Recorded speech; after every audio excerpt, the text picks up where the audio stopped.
بسم اللہ الرحمن الرحیم۔ السلام علیکم، welcome to S A teaching zone.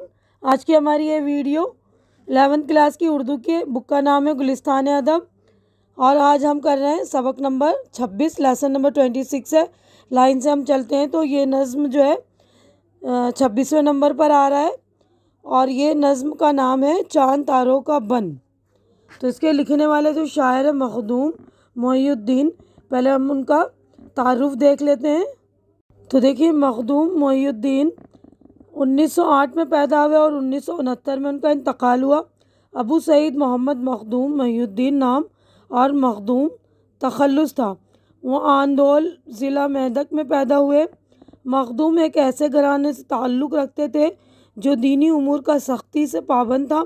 ان کے پردادا مخدوم الدین ایک کاشتکار تھے، لیکن ان کے بعد ان کی اولاد نے سرکاری ملازمت کو ترجیح دی۔ مخدوم کے والد محمد غوث الدین مخدوم بھی محکمہ مال میں ملازم تھے۔ مخدوم نے سن 1929 میں میدک کے سنگار ریڈی ہائی اسکول سے میٹرک، سن 1934 میں عثمانیہ یونیورسٹی سے BA اور یہیں سے سن 1937 میں اردو میں MA کیا۔ سن 1939 میں حیدرآباد کے سٹی کالج میں بطور لیکچرر ملازم ہوئے، لیکن اپنی بڑھتی ہوئی سیاسی سرگرمیوں کی وجہ سے 2 سال سے زیادہ ملازمت نہ کر سکے اور 1941 میں استعفیٰ دے کر کمیونسٹ پارٹی کے سرگرم رکن بن گئے۔ مخدوم کی ادبی زندگی کا آغاز ان کی نظم پیلا دوشالہ سے ہوا۔ یہ ایک مزاحیہ نظم تھی۔ مخدوم کے کلام کے 3 مجموعے ہیں۔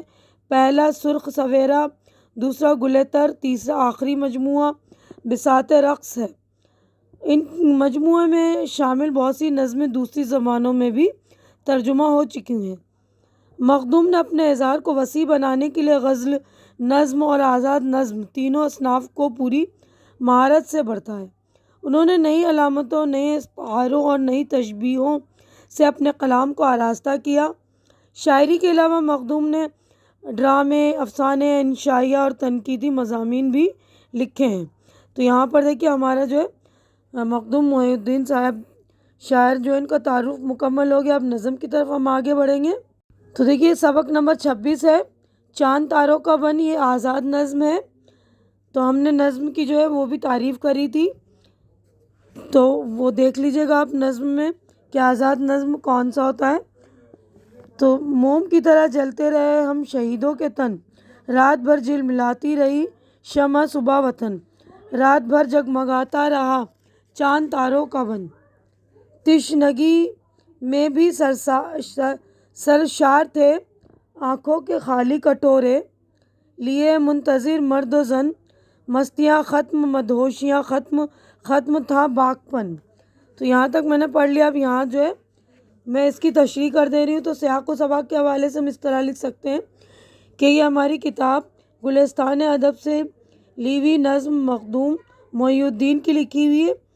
تو اس میں یہ مخدوم کہتے ہیں کہ ملک کو آزاد کرانے کے لیے ہم نے بے پناہ قربانیاں دیں، ملک کی خاطر شہید ہوئے۔ جس طرح روشنی کے لیے موم جلتا ہے پگھلتا ہے، اسی طرح ہم شہیدوں کا حال تھا۔ غلامی کی تاریک رات اس طرح چھائی ہوئی تھی کہ رات بھر شمع جھلملاتی رہی کہ کب وطن آزاد ہوگا، کب صبح ہو۔ آسمان پر چاند تاروں کا بن صبح آزادی دیکھنے کے لیے جگمگاتا۔ لوگ آزادی کے حصول کے لیے پیاسے تھے۔ اس پیاس میں بھی انہیں اطمینان تھا کہ ایک روز یہ پیاس ختم ہو جائے گی اور انہیں آزادی مل جائے گی۔ سب مستیاں، سب مدہوشیاں، سب باغپن ختم ہو گیا۔ مرد و عورت سبھی آزادی کے منتظر، وہ بھول چکے تھے کہ وہ کیا ہیں۔ تو اب آگے بڑھتے ہیں۔ دیکھیے، رات کے جگمگاتے دہکتے بدن، صبح دم ایک دیوار غم بن گئے، خار زار علم بن گئے۔ رات کی شہ رگوں کا اچھلتا لہو جوئے خون بن گیا۔ رات کی تلچھٹیں ہیں اندھیرا بھی، صبح کا کچھ اجالا بھی ہے۔ ہمدمو ہاتھ میں ہاتھ دو،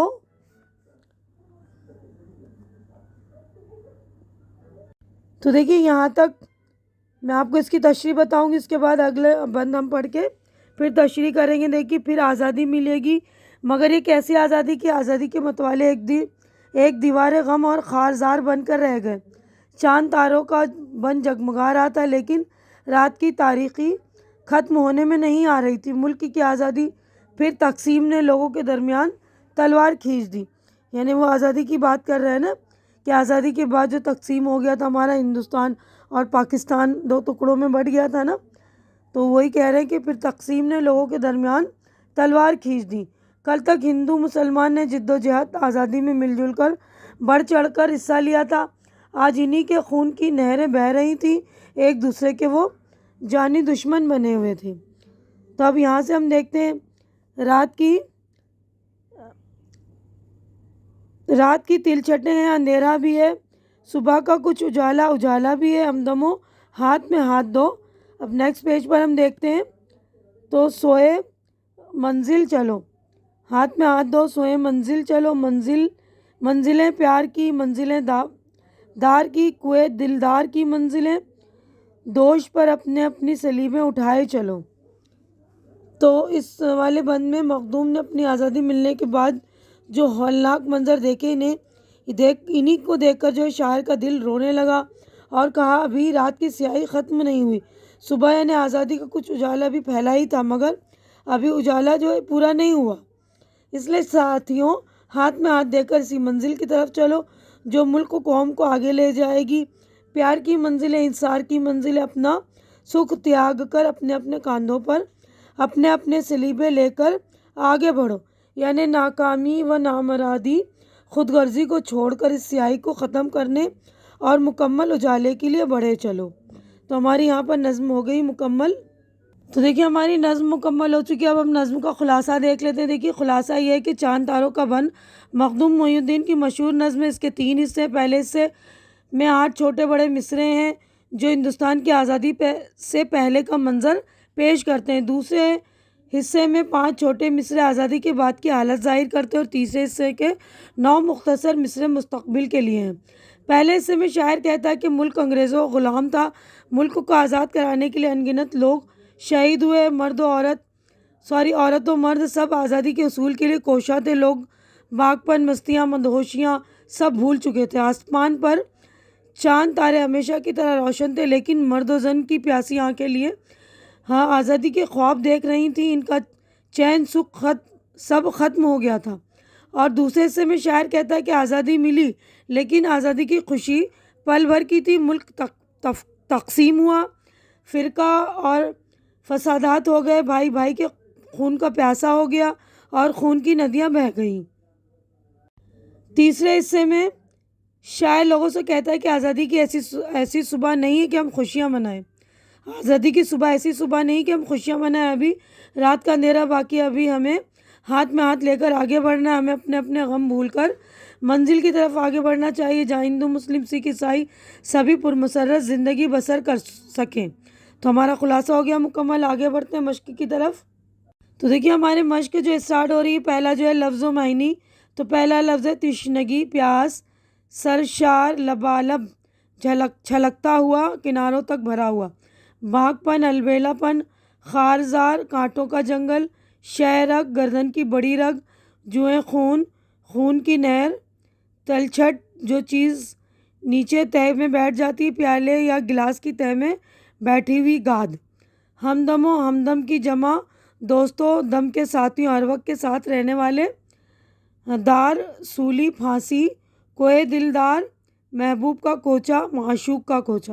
تو یہ ہمارا پیج مکمل ہو گیا۔ نیکسٹ پیج پر ہم چلتے ہیں۔ دیکھیے تو یہاں پر لفظ ہے دوش، کندھا، سلیب، سولی۔ اب اسی نظم سے متعلق غور کرنے کی بات ہے۔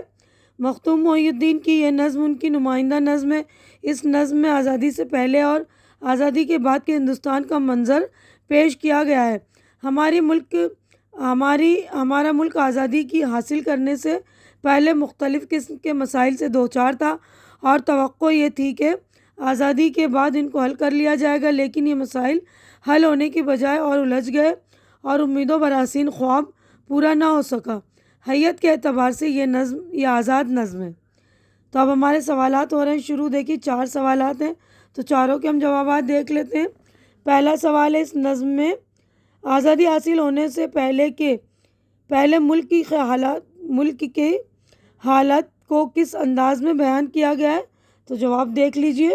تو دیکھیے جواب ہے، شاعر نے بتایا ہے کہ ملک کی آزادی حاصل کرنے کے لیے لوگ شہید ہوئے، موم کی طرح ان کے بدن جلتے رہے، مرد و عورتوں نے آزادی خواب دیکھے تھے مگر اس کی تعبیر نہیں مل رہی تھی۔ آزادی کی پیاس انہیں ستاتی تھی مگر وہ اس پیاس میں بھی سرشار تھے کہ ایک روز آزادی مل کر رہے گی۔ سوال نمبر 2 ہے، دہکتے بدن غم کی دیوار کس طرح بن گئے؟ دہکتے بدن سے مراد وہ لوگ جنہوں نے ملک کی آزادی کے لیے بہت زیادہ قربانیاں دی تھیں، جان و مال کی پرواہ نہیں کی تھی۔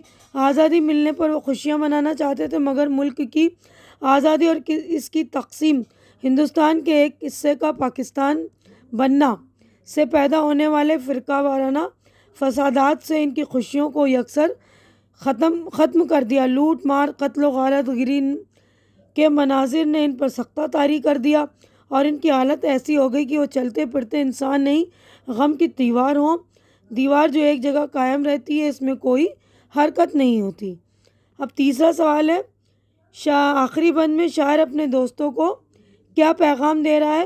شاعر اپنے دوستوں سے کہہ رہا ہے کہ ساتھیوں، ہمیں جس صبح کا انتظار تھا یہ وہ صبح نہیں ہے، ابھی تک اندھیرا چھایا ہوا ہے، اس اندھیرے کو مٹانا ہے تاکہ آزاد ملک میں سب خوش و خرم رہیں، کسی کو کسی سے پریشانی نہ ہو۔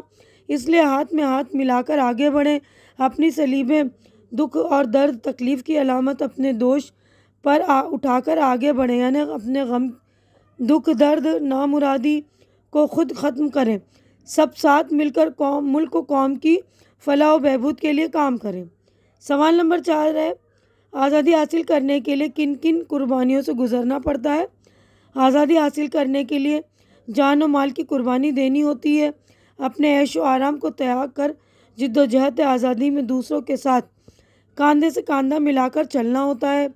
ہندو، مسلمان، سکھ، عیسائی کا بھید بھاؤ نہیں ہوتا، سب متحد ہو کر ملک کی آزادی کی لڑائی لڑتے ہیں۔